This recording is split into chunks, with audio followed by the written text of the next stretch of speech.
Good evening. Good evening. As you can see there behind me, our topic tonight is Saul to Paul, a common sense apologetics.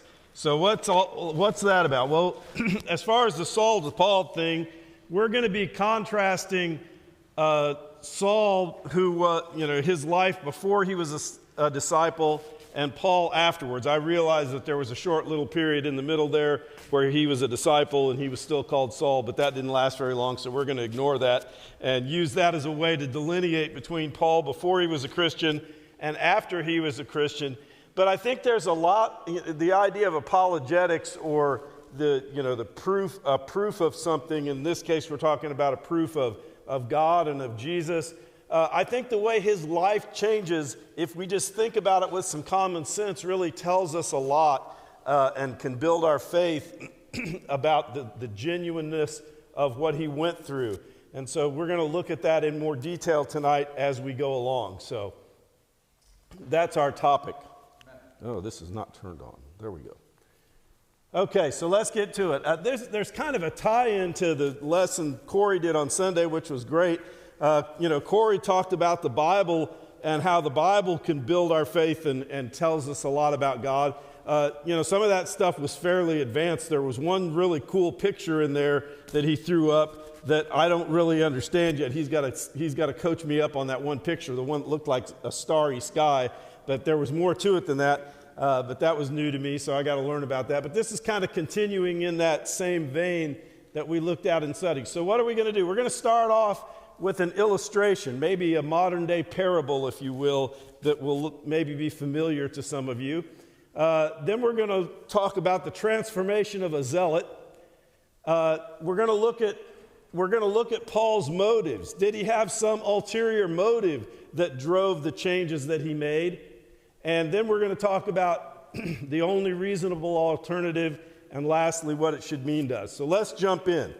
Let's talk about our modern-day parable. How many of you have seen the movie Field of Dreams? Oh, yeah. Okay, spoiler alert, I'm gonna spoil part of it. Look, the movie's been out since 1989, so don't be busting my chops about how can you ruin the movie for me. You've had a lot of years to look at it. So I was going to show a clip, but there are copyright issues with that. So if you're not familiar with the movie, it's the story of a farmer and his wife. This is Ray and Annie Kinsella, and he's a corn farmer in Iowa, and he starts hearing voices in his field, and the voices tell him to build a baseball field, and if he builds it, he will come. All right, so he does. He plows up a big part of his cornfield and creates a baseball field complete with lights and everything. I don't know what that cost him, but it cost him more than a nickel, I can tell you that. He does that, and everybody thinks he's crazy for having done that. You don't go plowing up a cornfield if you live in Iowa. It just doesn't make any sense. So this is the guy that he believes is going to come to his field. That's Shoeless Joe Jackson of the Black Sox scandal. It was his dad's favorite player, and so he builds this field in hopes that Shoeless Joe will show up. He waits around for a long time, but eventually he does show up. And in fact, he brings a bunch of other guys with him, and they start playing baseball. So he's excited. He's happy. Now, there are other people involved in this story as well. There's Terrence Mann, who is an author who's skeptical at first, but then comes along for the ride. He goes and almost kidnaps him, and he comes to be a part of the whole thing. There's his daughter, who's very important to the story. Now, you see she's holding a hot dog. That's important. All right, so his daughter is the truest believer of all of them. I mean, she's in from day one. She's the first one to see. She's the first one to see a player on the field. She looks out the window one day and says, "Dad, there's a man on your baseball field." And it's Shoeless Joe. All right, so that's them. And then there's this guy. This is Mark. Mark is Annie's brother, and more importantly, he is the manager of the investment firm that holds the mortgage on the farm. He is a non-believer. He thinks they're crazy to have done this. They're in financial trouble, and he's trying to hold the wolves at bay, but he is telling him, look, you can't do this. You're getting into trouble, and you're going to lose the farm. And so he's very negative about the whole process. There's one other key player in this thing, and that is a guy that is he's Doc Graham. Now, when they learn about Doc Graham, I'm not going to go into all that, it's complicated. But they learn they're supposed to get this guy, Doc Graham, who was only in the majors for one at-bat and never made anything happen. And then he left the majors and became a doctor. Now, by the time they find out about this guy, he's already dead. But in this movie, that doesn't matter. Time travel fixes that. So they meet him first as a doctor, and then as they're going back to the baseball field, they pick up Moonlight Graham, which is that guy as a young man who was still hoping to be a Major League Baseball player. And so they ride back to Iowa, and he gets to follow his dream and play baseball. So they're sitting in the stands watching the game, loving life. And Mark comes along, and he's still a non-believer. Walks right through the field in the middle of the game, the guys almost want to fight him.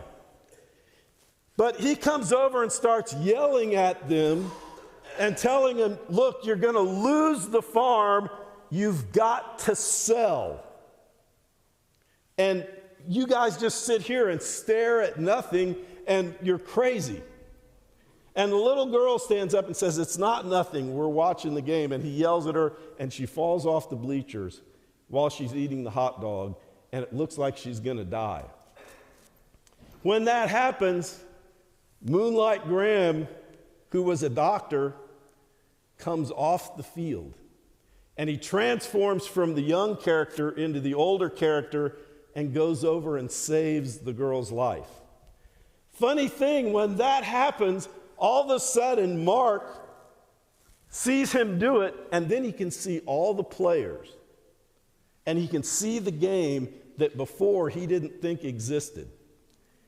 He goes from he couldn't see the players, he thought they were wrong, he thought they were crazy, they had to sell the farm, to when did these players get here? And the last thing he says when he walks off the screen is, whatever you do, don't sell the farm. He saw something that changed his perspective and developed a completely different point of view. That's the point. In essence, that's what happens to Paul or Saul. He finds out some things. But here's the thing.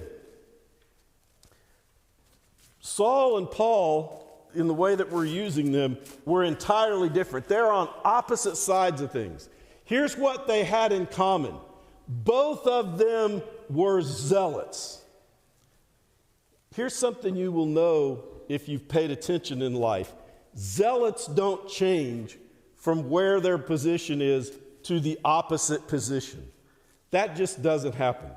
Now, I thought about trying to come up with some different examples of extremists or zealots, and most of them gave me heartburn. I thought, I could use a political example or this example or that example, but none of those made me happy. So I decided I would come up with my own example of the transformation of a zealot. So, he was a zealot as both Saul and Paul. Well, let's read a couple of verses just to emphasize that. Turn over to Acts chapter 8.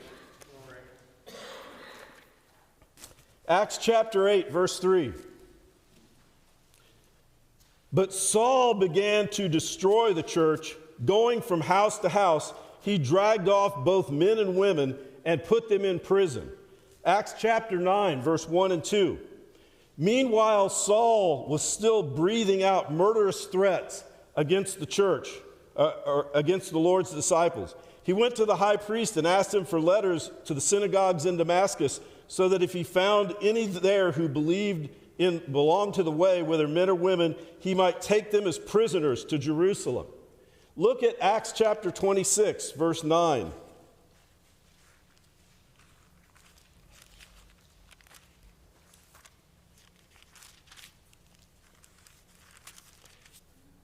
Acts 26, 9 through 11.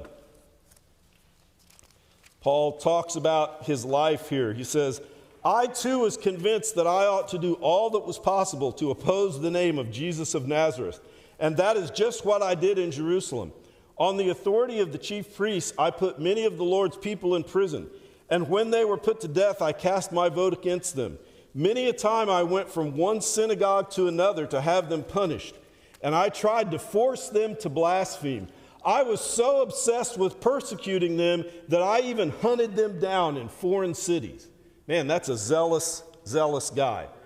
Look at Philippians chapter 3.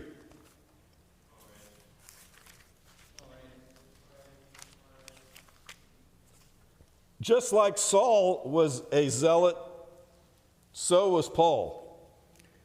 Let's pick up in verse 7. But whatever were gains to me, I now consider loss for the sake of Christ. What is more, I consider everything a loss because of the surpassing worth of knowing Christ Jesus my Lord, for whose sake I have lost all things. I consider them garbage, that I may gain Christ and be found in him, not having a righteousness of my own that comes from the law, but that which is through faith in Christ, the righteousness that comes from God on the basis of faith. I want to know Christ, yes, to know the power of his resurrection and the participation in his sufferings, becoming like him in his death, and so somehow attaining to the resurrection of the dead. Wow. I mean, whichever one you're talking about, he was a zealot. Do zealots change easily? We already talked about that. The answer is no. So let's talk about some examples that will help you relate to this. Transformation of a zealot. Example number 1. There he is, our esteemed minister, Jared, who is strong with Georgia Bulldog zealotry. He's flexing it right there in the picture, which came off of his Facebook page, I think. This is a guy who was converted on the Georgia campus, who once told the Lord, I will do anything for you. I'll preach anywhere as long as it's not in Gainesville, Florida.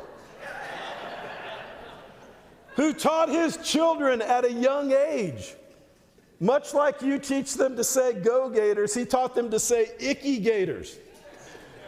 He didn't like, well, let's be honest, he didn't like us. Not to put too fine a point on it, but he didn't like the Gators.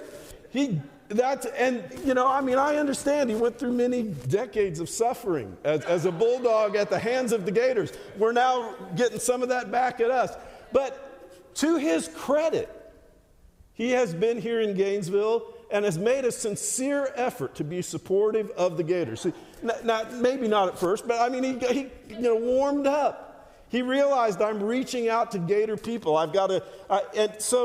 He occasionally even wears Gator stuff. He always tells you about it. Sometimes I'm looking for a tip jar, but he's supportive of the Gators. He even writes tuition checks to Gainesville. But here's the point. This has been a process over several years. And honestly, the progress is kind of incremental. Okay? If you don't believe me, I will prove it. Sunday, this past Sunday, after the Gators had a humiliating loss at the hands of the Bulldogs, this is the cover of our program that Gators from all over the city who came to our church received. Red and black. It just kind of leaked out. I heard somebody say it was a coincidence. I don't know if I'm buying it. But here's what I am certain was not a coincidence. There he is at the trunk or treat. You can't say that was an accident. Nope. I'm not buying that was See, that is a zealot who's trying to change but is struggling with it. All right? That's No, that's a Georgia hat. I saw it in person. All right. Zealot number 2. This is Eric Runnestrand. He is a diehard Gator fan. Eric is from the irrational part of the Gator fan base. If you want objective information about the Gators' chances in any given game, don't ask Eric. If you're looking for some wild-eyed idea about how they might possibly be able to, beat an all-star NFL team, he's your guy. He has feelings about Georgia that probably need to be sorted out before he goes to Judgment Day. Okay, I mean, it's hard-edged stuff. I will tell you a story. In 2016, in our old building, we had just installed a video system, so we could put stuff up on the screen. It was nice, big, and everybody expected Georgia to win the 2016 game. And so Zealot Jared suggested that we have a church-wide watch party for the Florida-Georgia game. Somehow or other, by the mercy of God and his grace, we won that game. And as the game went along, Jared sank lower and lower and lower in his seat. And Eric was seeking him out. Now, if you believe that he was seeking him out to encourage him and tell him that it wasn't that bad and he shouldn't feel bad, you don't know Eric very well. He was on the hunt for Jared to rub it in. Now, here's the point of this fun exercise. What would it take for them to flip places? Now look, I'm not talking about just to tolerate the other one, but to be passionate. I mean, what do you think the odds are that there's a Georgia-Florida game and Jared's all in hoping that the Gators win? I don't think that's happening unless one of his kids is playing on the team. What do you think the chances are that Eric's going to be cheering for the Bulldogs? I don't care who's on the team. He's not doing that. It's not going to happen. Zealots do not change without an overwhelming reason. They don't change without an overwhelming reason. Saul was a zealot that opposed Christianity. He became a zealot among zealots that supported Christianity. He was opposed to Jesus. He became intimately related to Jesus. His entire life changed. How did that happen? Let's talk about some differences in his life as it went on, Saul versus Paul. When he was Saul, was he compassionate? His compassion level was extremely low. He tried to force people to blaspheme. He arrested them. He voted against them. He tried to get them put to death. He had low compassion. When he was Paul the apostle, he had great compassion, not only for the people that felt similarly to him, but even for people who felt differently than he did. He was extremely compassionate. What was his source of guidance when he was Saul? It was the law and the traditions that he grew up with. When he was Paul, he was guided by Jesus and the Spirit. What was his spiritual life like as Saul? He was self-propelled, like your lawnmower. I mean, he was ambitious. He was driven. He was trying to make things happen. When he was Paul, he viewed his life as a gift from God, and he had all kinds of spiritual gifts. He was a completely different guy. His goal in life as Saul was to enforce the law and be rigid about the traditions. When he was Paul, his goal was to faithfully finish the race that Jesus had marked out for him. Completely, almost like different people entirely.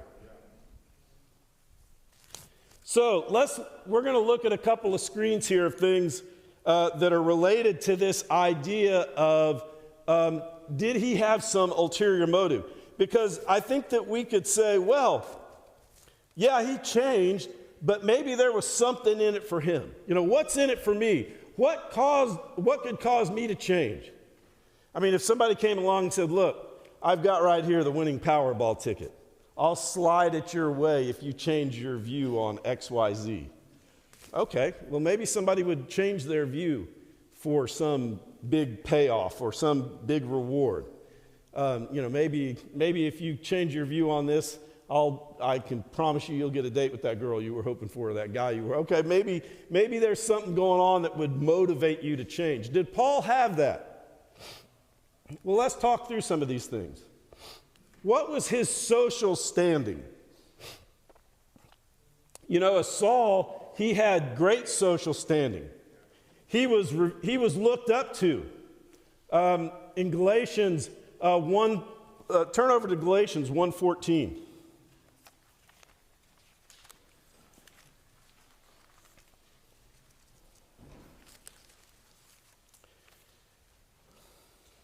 In Galatians 1:14, he says, I was advancing in Judaism beyond many of my own age among my people, and was extremely zealous for the traditions of my fathers. I mean, he was an up-and-comer. He was a guy that got people's attention. He was making a name for himself. He was probably on a fast track to be a part of the Sanhedrin with what he was doing. He was somebody that was looked up to among his peers. What was his social standing as a disciple? Not good. In general, Christians had a very low social standing. They were generally hated by the Romans because they were thought to be a subsect of the Jews who the Romans didn't like, and they were certainly hated by the core group of the Jews because they thought they were blasphemers. So they had no social standing. They had no influence. He had nothing. We read Philippians 3:7 through 11 before. He said, I threw away all the things that I had standing with. I treated them as garbage and think of them that way. So he lost his social standing when he became Paul. So that wasn't what drove it. What was his political power before and after? Well, he had some significant political clout, at least within the Jewish nation. He was in with the inside guys. He was interacting with them. He could go up to the chief priests and the leaders and get letters and do stuff. I mean, he was a rising star politically. I gave, on a scale of 1 to 10, I gave him an 8 as Saul. I gave him a 2 as Paul only because he was a Roman citizen, and that saved him a little bit of trouble. But, honestly, he could have easily been a 1 as Paul. He had no political power at all other than being a Roman citizen. So that certainly didn't drive his decision. What was his acceptance level? He was absolutely accepted as Saul. People knew who he was. They accepted him. Not so much as a disciple. Even among the disciples. Turn over to 2 Timothy chapter 4. He was constantly fighting battles even among the Christians to be accepted. This is kind of a sad verse if you want to know the truth. 2 Timothy chapter 4, we'll pick up in verse 16. He's writing to Timothy, the young evangelist, who's his dear friend, and he tells him that he needs to come quickly. In verse 16, he says, "At my first defense, no one came to my support, but everyone deserted me. May it not be held against them." I mean, can you imagine?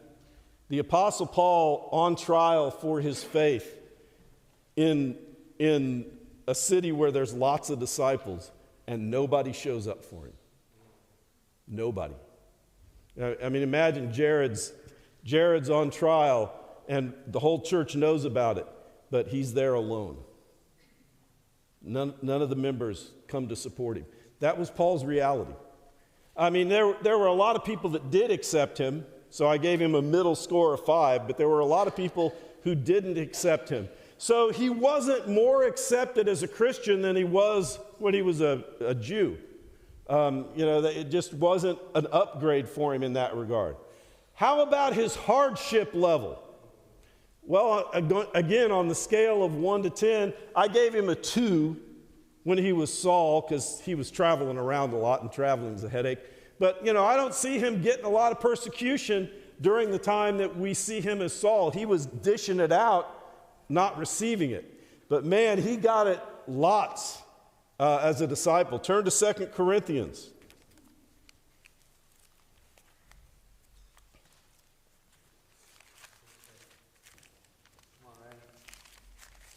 Second Corinthians chapter 11. This is a reading that'll make you squirm a little bit. We'll pick up in verse 23. He says in verse 23, or starting in in verse 33, he says, "Are they servants of Christ? I'm out of my mind to talk like this. I am more. I have worked much harder, been in prison more frequently, been flogged more severely, and have been exposed to death again and again. 5 times I received from the Jews the 40 lashes minus 1. 3 times I was beaten with rods. Once I was pelted with stones. 3 times I was shipwrecked. I spent a night and day in the open sea. I have been constantly on the move. I have been in danger from rivers, in danger from bandits, in danger from my fellow Jews, in danger from Gentiles, in danger in the city, in danger in the country, in danger at sea, and in danger from false believers." I get the idea he was in danger a lot. "Besides everything else, I face daily the pressure," I missed a piece that's almost too painful to read. He says, I have often known hunger and thirst, and have often gone without food. I have been cold and naked. Besides everything else, I face daily the pressure of my concern for all the churches. Who is weak and I do not feel weak? Who is led into sin and I do not inwardly burn? He had incredible hardship in his life. Look, you don't say, I know, I'll fake my conversion and fake like I suddenly believe in Jesus so I can get this cushy life that we just read about. That doesn't make any sense. He went through all this hardship and maintained his faith. What was his view of the Gentiles? As Saul, his view of the Gentiles was that they were unclean and that he would have no association with them. As Paul, they became his life's work. Turn to Acts chapter 22. This is too good not to read. Acts chapter 22. And for what it's worth, that didn't even make sense to him, as we will see in this reading.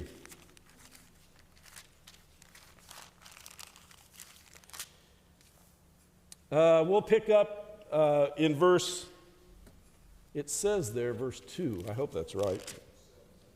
17. Okay, thank you. I didn't think 2 sounded right. Yep, 17. He says, "When I returned to Jerusalem and was praying in the temple, I fell into a trance and saw the Lord speaking to me. 'Quick,' he said, 'leave Jerusalem immediately, because the people here will not accept your testimony about me.' 'Lord,' I replied, 'these people know that I went from one synagogue to another to imprison and beat those who believe in you. And when the blood of your martyr Stephen was shed, I stood there giving my approval and guarding the clothes who were killing him. Then the Lord said to me, go, I will send you far away to the Gentiles.'" Paul said, "Oh no, they know me. I'm the perfect guy to preach to the Jews." But Jesus said, no, they're not going to accept you. You're the Gentile guy. Completely shook his life up. What was his self-image when he was Saul? He was a strong guy. He was the man making it happen. He was the guy at the front edge of the battle. He was taking people prisoner and captive. He was strong. What was his self-image when he was a disciple? He saw himself as weak. In 1 Timothy 1:15, which is referenced there, we won't turn there, but he says, I'm the worst of sinners. That's how he saw himself as Paul. So he didn't become a disciple to pump up his self-image, quite the opposite. What about his educational status? Oh yes, that's where Acts 2:22 comes in.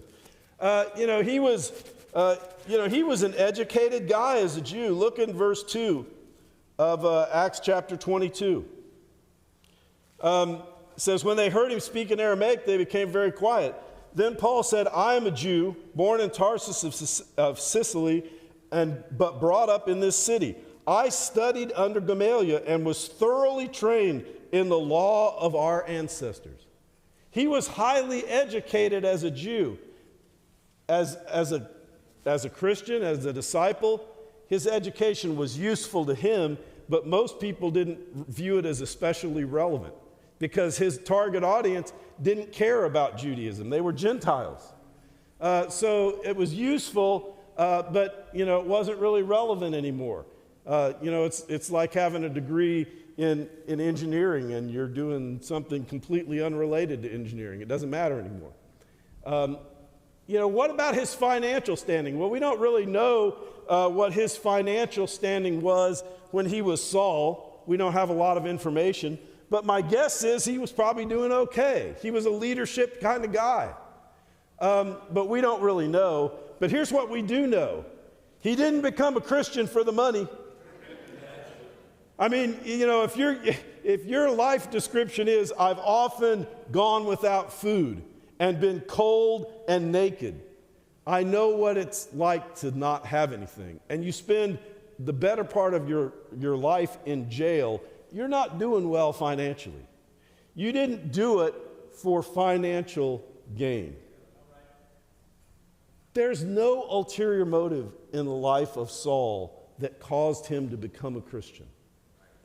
There was nothing in it for him. So, what's the only reasonable alternative if he didn't do it for personal gain? He found out Jesus wasn't dead. I mean, he was on the road to Damascus, and he meets him in person. You can read about it in Acts chapter 9, in Acts chapter 22, and Acts chapter 26. It's probably the most well-documented conversion in the New Testament. But he found out that Jesus wasn't dead. He learned that Jesus was, in fact, the Son of God. And that changed his perspective entirely. And he had an ongoing relationship with Jesus that lasted his entire life, that drove all the things he did and said and taught and wrote. That's what he did. He learned what the scriptures that he had grown up loving actually meant, because he learned who the Messiah really was and what that was all about. He saw it all in a different light. And everything in his life changed in a way that I think you can only describe as miraculous. The only reasonable alternative is he encountered something real. Again, remember from the beginning, zealots don't change. Don't expect to see Eric in a Georgia Bulldog uniform. He's not going to show up in a Seminole jersey on Thanksgiving weekend. It's not going to happen. But Saul became Paul, who was the most ardent, active, powerful supporter of Jesus that ever lived. And he was opposed to him absolutely before that. What should this mean to us? We'll close out with this. People don't change like Paul did for no reason. Okay? That just doesn't happen. It should tell us something that he changed that way. Here's the other thing. Paul is, at least in what we have material on, is the most extreme example of change, and we see the most detail about it. But he was one of many who changed in an amazing way. There are hundreds, and there are many prominent examples in the New Testament of people whose life radically changed. And there's no explanation for the change they made other than the fact that they had a genuine encounter with Jesus Christ. That's the only thing that can explain it. Faith is not unreasonable. You can look at their lives and look at the scriptures that Corey talked about on Sunday. Faith is not unreasonable. Now, I don't mean when I say faith is not unreasonable that there aren't any challenges, that there aren't things you have to think about and work through. There are going to be voices that have a lot to say to you. I got a kick on Sunday. Corey said, the Bible doesn't have any contradictions. Okay, and I believe that's true. I think you have to work to understand what it says. But there are people who are going to say, oh, no, it's full of contradictions. You're going to have to sort through that. But faith is not unreasonable. I think that sometimes we get nervous and we think, well, am I being unreasonable to believe? No, I don't think so at all. I lost the last one there.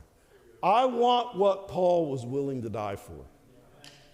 I want that in my life. Anything that's that powerful and that meaningful is worth having. Paul should be a great encouragement to us as we look at his life and look at the changes he made. Go back and dig into this stuff a little bit more. There's more that we could have talked about. But he is a great common sense way to look at, is it reasonable to have faith in God?